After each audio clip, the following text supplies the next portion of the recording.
Hi, and welcome to Dad and Me, a podcast about a father-daughter relationship.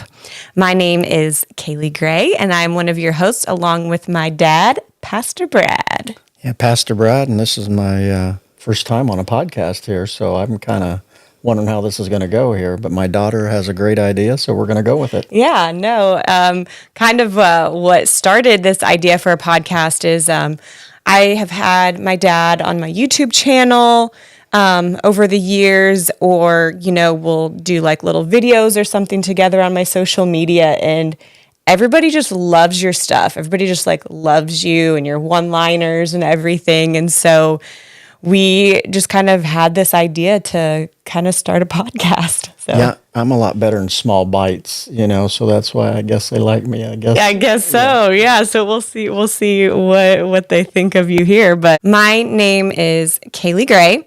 I currently live in Oklahoma, and so I have been there for the last 10 years. And so I make it back to Iowa. We're currently in Iowa right now recording this podcast together, which is really fun. And then we have my father. Yeah, I'm Brad. I'm a pastor here in Albia, Iowa, and I've lived here, most of my life, all my life, except I went to Denver for 9 years, and that's where I met the Lord. And then the Lord led me back here after we went on a mission trip, and we started a church here in Albia. So we're doing the Lord's work, I guess. So amen. Yes, I love it. Yeah, he's done a bunch of different stuff, and we can kind of go more in depth of that a little bit later. I'm not an only child. But you are my favorite daughter. I'm your only daughter. There you go. Oh, yeah.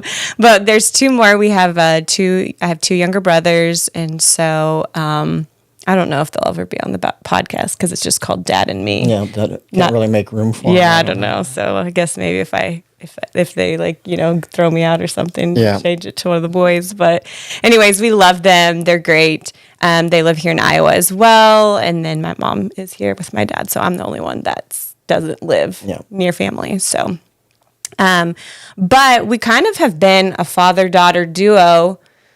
Well, for 33 years. I'm 33. Yeah. So, yeah, I'm trying to think the first time, we've always done ministry together. Yeah. So, part of being in a church, and I feel like being a pastor's kid, you're just thrown in at a young age doing whatever. I know I've taught Sunday school, and you've even allowed me over the years to preach, but that wasn't until later in life. Later in life, yeah. And so we've done lots of just different ministry and everything together. But one of my, I wouldn't say it was one of my fondest memories, but one of my memories is you being my softball coach. Oh, yeah. That was a great memory, wasn't it? Yeah, no. I was very timid. Yeah. Very timid back then. I was when you're going up to bat, usually people are shooting for a home run.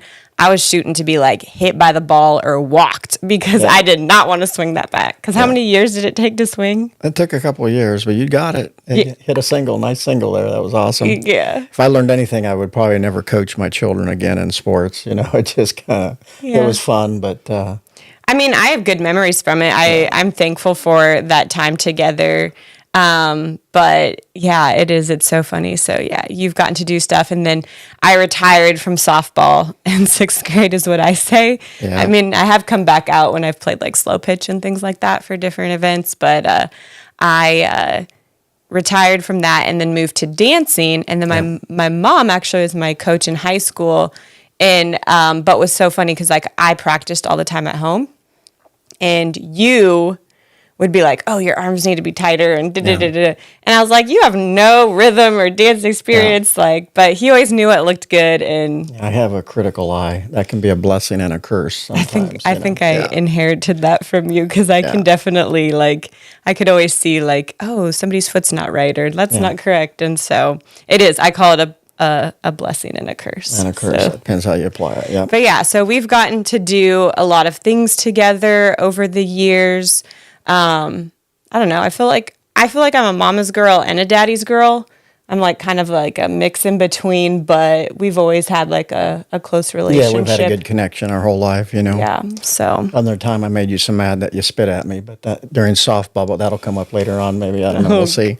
But no, Kaylee's just been a blessing ever since she was born. I mean, she's just does what you ask and really pitches in and helps out. Just a real blessing. Thank you. Well, I must have learned it from you, I guess. So. Or your mom, probably. Yeah, there you go. Yeah, from Mom. I love that. Well, let's let everyone know why we're doing a podcast together. I have nothing. I don't know. You have no idea? No. Well, because you asked me to. I know exactly. I think for me, it was always my dream to be able to do ministry alongside of you and Mom. And then when I moved away for Bible school, you know, I thought I was only going to be maybe away for like a year or two, and then now it's been 10 years. And so, I'm still involved in ministry. I help you guys out, you know, with like social media and things like that now with the church even. So I'm able to still do things from 7 hours away, but, I don't know. There's just something special about getting to do ministry with your family. And I don't know if this was like a dream or just, I don't even know how it happened, but all of a sudden I was just like, we got the name of the podcast, Dad and Me. And, I was just like, let's do it. And so we'll be releasing, monthly episodes. And so, it's just going to be kind of something, even if nobody listens to it, it's just going to be something for us, which, I mean, we hope people listen to it. And, Amen. But I think it's just going to be, you know, really fun for us to get doing ministry with your wife is awesome, and doing ministry with your children is even more awesome. Yeah. You know, because we share that bond together, and then, you know, helping to build the kingdom of God, and maybe something that we say will be a blessing to somebody and help them in their relationship with each other or whatever it takes, you know, because we trust that the Holy Spirit's going to be ministering through us as we do this podcast. Yes. I love Amen. it. It's going to be so good. Well, before we dive deep in for people to get to know us today, since this is our first episode, how you doing today, Dad? I'm doing pretty good. I had my coffee. I'm sitting pretty good right now, kind of Energized. Energized. Had a good night's sleep. That's good. I am a little tired. I am a morning person, but one thing my dad doesn't understand is when I'm on vacation is sleeping in. Yeah. And so he's like, let's start this at 8 a.m. And I was like, oh, gosh. I got stuff to do later, you know. Oh, okay. No, I'm just kidding. No, she just fit me in, so no. Yep. I love it. So, yeah, no, we're also, while we're recording this, have been in the middle of a 21 days of prayer. So we've also been just kind of like waking up early for that and doing that. We did it corporately, a few days. Saturday. Yeah. And then after that, it was adequate. Yeah. Dad's like, let's do this on our own. I like that. Yeah. Get alone with God when I pray. Yeah. I like corporate prayer too. No, I know. But yeah, we kind of just, Mom had to work this morning. And so we just kind of all have our like ways of doing it. And so it was just kind of nice to, it was fun to do it together, but getting to do it alone. And we had some technology issues, you know, with the internet. Yeah, we did have a lot of technology issues, so I think that's what made the experience a little bit more stressful. So, but no, it's a good day. It's a beautiful day outside, and it's just like it's fun to be together and so spend time together because I don't always get to see everyone, and so, but.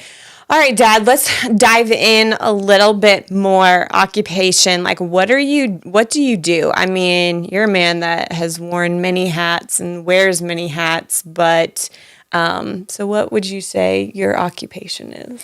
Well, I'm a bivocational pastor. I'm an electrician. I have my own electrical business. I do that part-time, and then I pastor the church here, so been doing that for a long time. I think we started the church in 1996, and before that I traveled as an evangelist for 4 or 5 years around the Midwest, and then before that even we went to Greece and lived for 6 months, and then God touched my heart to come back to my hometown. One of the things I always say is that when I was a kid, I didn't really go to church, just a little bit, but nobody in the community reached out to me and invited me to church or to a youth group or anything.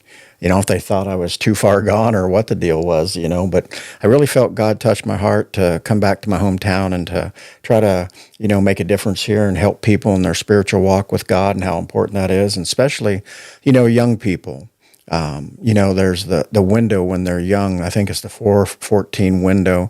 Those are tender ages to be able to touch people's hearts. And we reach out to a lot of kids whose parents don't go to church and, hopefully try to bring them in. But basically, we're trying to get the gospel in their hearts just so that, they can make a quality decision for themselves, to follow Christ. Because it's not automatic. You have to make that decision. Yeah, no, that's so good. And because that before Greece, too, going to Greece, you kind of always had a heart for missions and everything as well. I've been on quite a few mission trips in my life and different places. I haven't went on one for a few years here, so I want to get back into that. That's just part of what really, fires me up again on the inside, There's so much need out there and things. I know there's need around here, but basically, I try to go to places where, where people can't really help themselves as much. And so I want to go there and try to help them. So, I love that. Have a heart for the local and global churches. So I currently, I'm in Oklahoma and I work at an accounting firm. I actually went to school. My education is elementary education, if you didn't know, but I work at an accounting firm. I was kind of on their admin team for quite a few years, and then I just moved over to their finance team, and just recently, within the last couple years, wrote a children's book, and so I self-published that, and then I also have like a YouTube channel and podcast, and so I really felt like this last year, kind of God gives you a word for the year, and felt like He was telling me to take risk. And so I decided to go down to working 24 hours a week, which my dad was like, if you're going to do that, and like make sure you have health insurance and everything, like just to keep you, afloat. And so thankfully it's been so amazing. That's what I've done.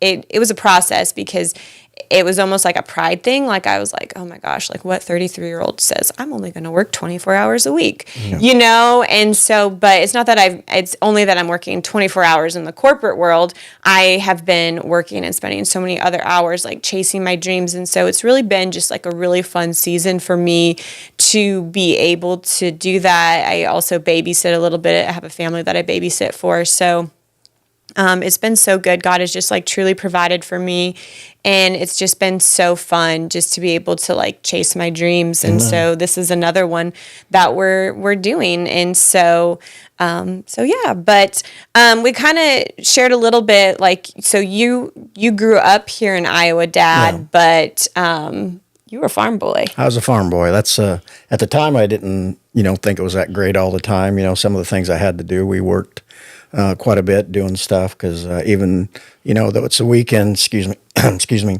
the animals still got to eat and things like that. So it's nothing to really work every day for me, and I don't mind hard work. It was good, and as I look back, it was a great time to be raised as a farm child. The different levels of responsibility that you learn at a young age, and you're working side by side with your dad and doing things. And at the time, me and him butted heads, in some ways. But, I learned a lot of things from my dad, just how to work and how to get things done and just how important it is. And I think young people, especially who don't maybe live on a farm, sometimes miss out on some of that because, we learn so much, from people who are older than us and the experiences that they have and just how to carry your own weight and to be able to take care of things. So I'm so thankful for the childhood that I had and being raised on a farm. And I was able to expose you kids to it a little bit when we went out and did some things. Yep. Yeah, because I grew up in town, but because of the farm, and they were still active in doing the farm for quite a few years when I was like younger, that I did get to experience that farm life, and it's tough. Yeah. It's not not for everyone. You get thrown in some predicaments sometimes. You do. But there are just so many life lessons you can learn from it. And I love that. And that's kind of based on my children's book was Adventures on the Farm with Shirley Ann, which is after your mom. And so it's just special just to have those memories, because the more you realize there's not a lot of people that have had that farm upbringing. I mean, where we live or where you live now, there are quite a few farmers and stuff, but like, me being in Oklahoma and Tulsa, like not a lot of people know about farm life and everything. And so it's funny how they think I'm so country, and I'm like, I lived in town. Like I don't even know all the things. Yeah. Small town, but Yeah, small town. I love it. So that's so good. Okay. We were kind of talking about our 21 days of prayer morning routine, but what does like a morning routine look like for you, Dad? I like to get up early. Yeah, that we all know that. Yeah. My first thing I do is I seek the Lord, and I have a Bible reading program. When I went to Denver, that's where I ended up leaving, and I went and got saved out there and went to Bible school. The pastor's wife, Marilyn Hickey, she always promoted read through the Bible in a year. And I've been doing that since 1985. So I read through the Bible just a little bit each day. And it just makes a difference in understanding everything that, God has in His Word and how it all ties together. So I do that the first thing in the morning for about an hour or so, and reading and praying and things like that. And I just enjoy getting started off that day. And if I go to bed early, I try to. Sometimes I stay up a little later, but I like to go to bed early so I feel up early. If I stay up too late, then I sort of feel like I've cheated myself out of some time with God, because I found out if you wake up too late and then you got to be somewhere and do all these things, you kind of rob yourself of that special time with God. And so I try to guard that with my heart, with all my heart. I don't want to miss out on that. And it's not a bondage thing. I really look forward to it. It's a relationship. So to me, it's not a sacrifice. No. And then you're the one always making breakfast. Sometimes, yeah. You always, at least I remember. When the kids were little, we did, Yeah, you always did breakfast. And another big thing that you've always been really big on is doing every day is your vitamins. Oh, yeah. Take some vitamins. I cut back on those a little bit. I don't know why. Gosh. I just haven't. As a child, I just remember so many vitamins. Yeah. So. We were into that phase, I guess. I love it. No, I mean, I think from learning from you that each morning I do wake up and I have my quiet time. If, I'm getting ready and don't have as much time, I have my Bible reading plan, and it actually reads to me, which sometimes I kind of understand it a little bit better. And so I do that, and I'm not a huge breakfast person. I normally just grab a bar, and I love hot tea. I love to have some green tea in the morning, which you drink tea too. Oh yeah, later on in the day. Yeah. Later on in the day, but that's something you always make every morning. So but I go in spurts. I drink coffee. Usually, but I have this mushroom coffee or whatever. This drink. It's not. I've been doing that for 6-8 months now. It's been good. Did you like it? Yeah, I like it when it's cooler. I don't like it. It's a little gritty. It's kind of earthy. I put honey in it, and I couldn't handle it, so I'm tight that way. But no, it's good. And I'm a binge eater. I mean, I'll eat the same breakfast for 3 or 4 months straight. I've been on a yogurt and granola and a little bit of honey. I get natural or straight Greek yogurt, no flavor, and I add a little honey to it, and then put my thing. Or I'll eat peanut butter and toast. I'll go on that binge for. I'm on a transition period right now, but in between the yogurt and that, I don't know. I just do. I just kind of eat the same thing and get on a roll that way. So I don't know. I pretty much eat the same breakfast every day, and it's been years. Yeah. So I think I switched it up from one flavor to a different flavor recently. So, shaking up my life a little bit, Good to do new things. Yeah, good to try new things. So, what do you like to do in your spare time, Father? Well, I don't know what I do in my spare time. I've been kind of working out in the last 4 or 5 months. Oh, yeah. So I enjoy that. Going out, we have a place in town. They have some weights and things like that. And I never did do that before working on the farm. We just never did that. And back when I was in school, it wasn't, weightlifting was just kind of getting started for things and never to get into it. And I've done it a time or two, but usually when I lift weights, my appetite goes up. So I don't really cut a lot of weight. But lately I've been trying to do some things to get my health better and things like that. The body's a temple, trying to do that. And mainly just chill. I think, I don't really have maybe the hobbies I need, in my life, for whatever reason. I don't know, I blame it being raised on the farm. What we did, our routine is we worked and got all our work done. And, it wasn't an 8-hour day on the farm all the time. It was longer than that. And then when we came in, we just relaxed. I mean, I don't know if my dad really had a lot of hobbies. He liked to hunt, and I don't really do hunting anymore. I live about a block from a grocery store, so I don't see no sense of going out looking for food in the timber when I can walk over there. But anyway, I don't know. It's just not something, I did. So I'm looking for some hobbies. Yeah. So if you have any good hobbies, let us know. He's tried dominoes. Yeah, I tried that. It wasn't. Yeah.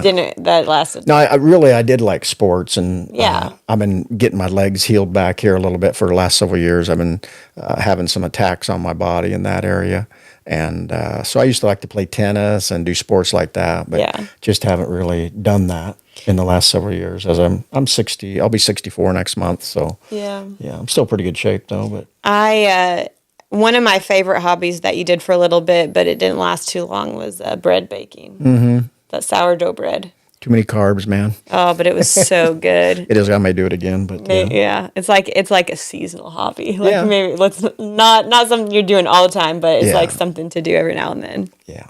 I love that.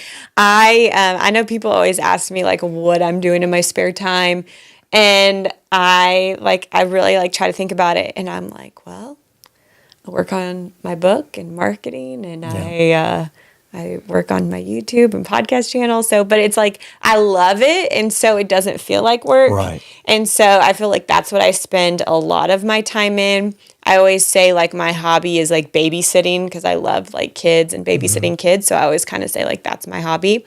But I can binge a good Netflix show every now and then. And so I will say, like, people probably ask me like how I rest. I would say I do like try to find one day a week where I'm not working and like doing something.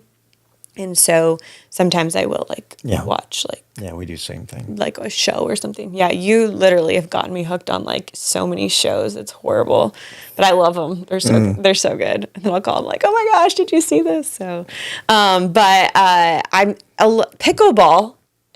Have you? I've thought about it. They just started promoting that here in Albany a little bit. Yeah, it's like, I don't know what I'm going to do. Yeah, I've never played. It's one of those things. I definitely probably want to like practice in private before anybody sees me. But people have said I should like maybe like try pickleball. So I don't know. We'll see what the future holds if I try that or not. But yeah. There's always the thrill of victory and agony of defeat, right? Just like on the old commercial they had about sports, yeah. I feel like, I mean, I'm not the most athletic person. I can be if I try, but I just remember playing like, well, tennis was not the sport for me. I'll never forget the first time I went out and tried to play tennis, because my mom, my dad, my brothers, they all could play. Like, it was amazing. I decided to go out and I like get the racket in my hand and the ball comes to me and I get ready to hit and then the racket just like flies out of my hand. Oh, forgot to hold on to that. I think I blame it to golf. I can't play golf like even when you do like just like the driving range. I'm getting a little bit better, like where I can hit the ball, but like I think it's because of like my softball swing. Like I have a hard time like going down and like swinging the golf ball, so that didn't work out for me. Volleyball, every time, well, I didn't like my hands to get hurt, but every time we like played, the boys would always jump in front of me to like hit it, you know? Take the ball away from you. Yeah, so I don't know, and they're younger than me, but you know, they're just very athletic. I say they got all the athletic stuff, and I would say I got all the dancing genes, but they can dance too. So, you know, we have a state champion dancer in the family. We do, and it's not me; it's my youngest brother. So too funny. They did an all male dance routine at a state competition here, because Iowa has one of the largest dance competitions in the nation, and so the high school did that, and I always had taken co-ed teams, and so they did an all-male one year, and so he never lets me forget that either. Yep. So, but oh, that's too funny. All right, our favorite meal. What is your favorite meal? Do you know? Used to be spaghetti. Oh my gosh, we ate spaghetti. I could never, you couldn't get another noodle on my plate. I just ate piles of spaghetti, but I've cut back on that. So. I feel like we always ate spaghetti before soccer games, and there was so many soccer games, but like we were like carbing up for the boys, but I feel like the whole family was carbing up. We, to get me, when I moved out of the house from the farm when I was around 18 years old, I went to town, and the way that they would get me back to work on Saturdays, that's what Dad, needed help with extra things, that Mom would make spaghetti. That was my requirement for coming back out. So, but I like a lot of different things. I like round steak fried, with the gravy and that's things. so good. But yeah, like a lot of different things. One of my favorite meals, and we had it last night, is steak and asparagus. Yeah. Oh my goodness. I love me some steak. And I think that's probably because at the farm, they did, I call them fat cows. And so we always had nice steak in our freezer. They butchered and we'd eat that. And it was really good. But the thing is you guys set the bar real high for me. Because moving out on your own, that's not reality. And so I love that. I love me some steak. And so that's delicious. But we are just really excited from this podcast. We'll kind of let you know what you're going to be expecting from this podcast. I feel like we are a healthy dynamic of a father-daughter duo. We never really had hardly any troubles between each other, to my knowledge. No, not that I can think of. Of course, I don't remember a lot of things at my age, so I don't know. I mean, I'm trying to think. I think I think because sometimes we are very similar in our personalities, so we can butt heads, but I'm quick to apologize because you're always right. So, which is unfortunate for me, but it works out too. Every now and then. But, we're going to also, just share some open conversations about growing up in ministry too. Amen. And hopefully, even maybe share some tips for father-daughter relationships. I think what's great is maybe if you didn't have a father, a great father-daughter relationship, there are other people you can look to other people to kind of have that father-daughter relationship. And, we're not perfect, but we're going to share kind of what has worked for us and what we kind of continue to do to keep our relationship closer. I know Dad was joking around yesterday how we're so close is because we live 7 hours away. So. Oh, yeah. That's why we get along real good. Yeah. So, but we got along good. I mean, when I moved back here in 2020 during all the, COVID stuff and... Well, don't say it out loud. We're going to get canceled. Oh, really? I don't know. Yeah, don't say it. Oh, well. But I lived here for 6-8 weeks? It was great. It was great. At least. Drank all my G2. That's true. He's very particular about his G2. That's my little treat every night. I don't drink pop or nothing. I don't either. So that's why it was a nice little treat for me too, because I don't ever keep it at my house. So oh, that's so funny. But yeah, no, I'm so excited for this podcast. I think it's going to be fun. We hope that you guys enjoy it too. Be sure to subscribe to follow along on our adventure here, and we can't wait to see you guys for the next episode. All right. Hope to see you again. God bless.